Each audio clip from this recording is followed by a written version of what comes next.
আবারও ত্রাণের যেই সংগ্রহের যে কর্মসূচি, ত্রাণ সংগ্রহের যে কর্মসূচি, বিশেষত গণত্রাণ কর্মসূচি, সেটির খোঁজ খবর নেব। ঢাকা বিশ্ববিদ্যালয়ের টিএসসিতে যেখানে চলছে গণত্রাণ সংগ্রহ কর্মসূচি বৈষম্য বিরোধী ছাত্র আন্দোলনের উদ্যোগে, এবং সেখান থেকে সহকর্মী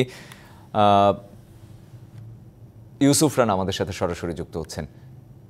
ইউসুফ, আমরা এরই মধ্যে জানি 3.5 কোটি টাকা উঠেছে, এবং আমরা দেখেছি যে কোথাও কোথাও জায়গাও অন্য জায়গা নিতে হচ্ছে ত্রাণ আসলে সংরক্ষণের জন্য।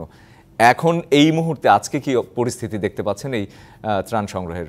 রঞ্জন, আপনি যেমনটি বলছিলেন যে বন্যা পরিস্থিতি সৃষ্টি হওয়ার পর থেকে কিন্তু বৈষম্য বিরোধী ছাত্র আন্দোলনের ব্যানারে ঢাকা বিশ্ববিদ্যালয়ের টিএসসি এবং কেন্দ্রীয় খেলার মাঠে ত্রাণ সংগ্রহ এবং বিতরণের কার্যক্রম চলছে, এবং আমরা আজকেও দেখছি যে সকাল থেকে কিন্তু এই কার্যক্রম শুরু হয়েছে এবং রাত অবধি এই কার্যক্রম চলে। আমরা যেটি দেখতে পাচ্ছি যে কেন্দ্রীয় খেলার মাঠে কিন্তু ত্রাণের বিভিন্ন সামগ্রী, যেমন শুকনা খাবার, কাপড়, পানি, এসব যে জিনিসপত্র মানুষ একটু পর পরে নিয়ে আসছেন ট্রাকে, গাড়িতে করে, ব্যক্তিগত গাড়িতে করে, রিকশায় করে, এবং এইসব জিনিসগুলো শিক্ষার্থীরা রিসিভ করছেন এবং সাথে সাথে তারা সেগুলো সংরক্ষণ করছেন।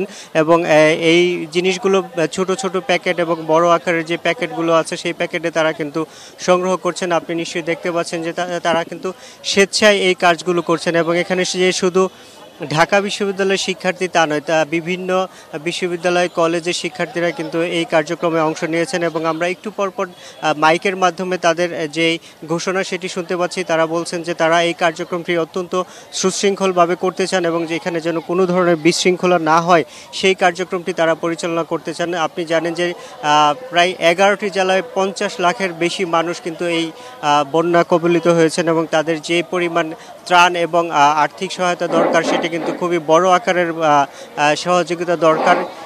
সেই তুলনায় হয়তো এই কার্যক্রম কতটুকু সহযোগিতা করতে পারবে তা তারা নিশ্চিত নন, কিন্তু তারা বলছে যে যতক্ষণ পর্যন্ত এই বন্যা থাকবে এবং বন্যা কবলিত মানুষের সহযোগিতা দরকার হবে তারা সেই সহযোগিতা করে যাবেন। আপনি নিশ্চয়ই শুনতে পাচ্ছেন যে এই যে কার্যক্রম পরিচালনার জন্য একটু পরপর তারা কিন্তু এই মাইকের মাধ্যমে এই ঘোষণা একটু পরে দিচ্ছেন।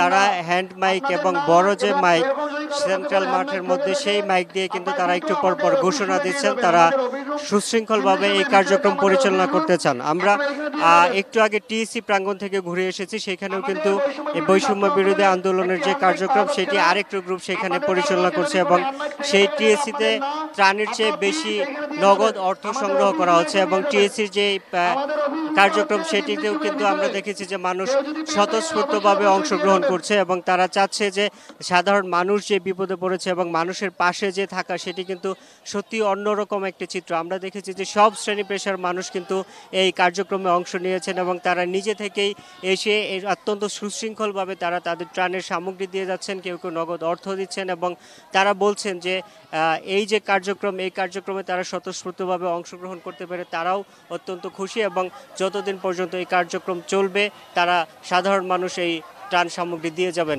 এমনটাই তারা কিন্তু বলছেন। তো রঞ্জন, এই ছিল আমার কাছে থাকা এখানকার সর্বশেষ খবর। ইউসুফ, আপনাকে ধন্যবাদ।